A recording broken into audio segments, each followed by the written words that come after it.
اعوذ باللہ من الشیطان الرجیم پناہ مانگتا ہوں میں اللہ کی شیطان مردود سے۔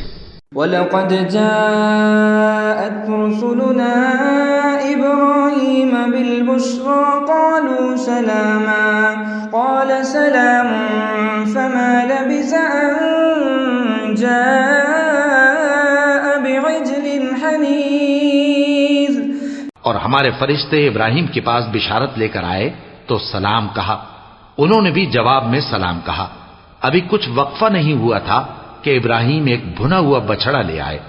فَلَمَّا رَأَى أَيْدِيَهُمْ لَا تَصِلُ إِلَيْهِ نَكِرَهُمْ وَأَوْجَسَ مِنْهُمْ خِيفَةً قَالُوا لَا تَخَفْ إِنَّا أُرْسِلْنَا إِلَى قَوْمِ لُوطٍ۔ پھر جب دیکھا کہ ان کے ہاتھ کھانے کی طرف نہیں بڑھتے، یعنی وہ کھانا نہیں کھاتے، تو ان کو اجنبی سمجھ کر دل میں خوف کیا۔ فرشتوں نے کہا کہ خوف نہ کیجیے، ہم قوم لوط کی طرف ان کے ہلاک کرنے کو بھیجے گئے ہیں۔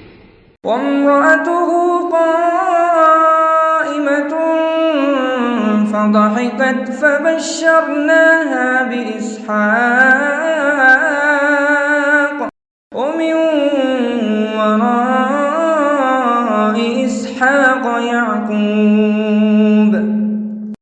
اور ابراہیم کی بیوی جو پاس کھڑی تھی ہنس پڑی، تو ہم نے اس کو اسحاق کی اور اسحاق کے بعد یعقوب کی خوشخبری دی۔ قالت يا ويلتى أألد وأنا عجوز وهذا بعلي شيخا إن هذا لشيء عجيب۔ اس نے کہا، اے ہے میرے بچہ ہوگا، میں تو بڑھیا ہوں اور یہ میرے میاں بھی بوڑھے ہیں، یہ تو بڑی عجیب بات ہے۔ قالوا أتعجبين من أمر الله رحمة الله وبركاته عليكم أهل البيت إنه حميد مجيد۔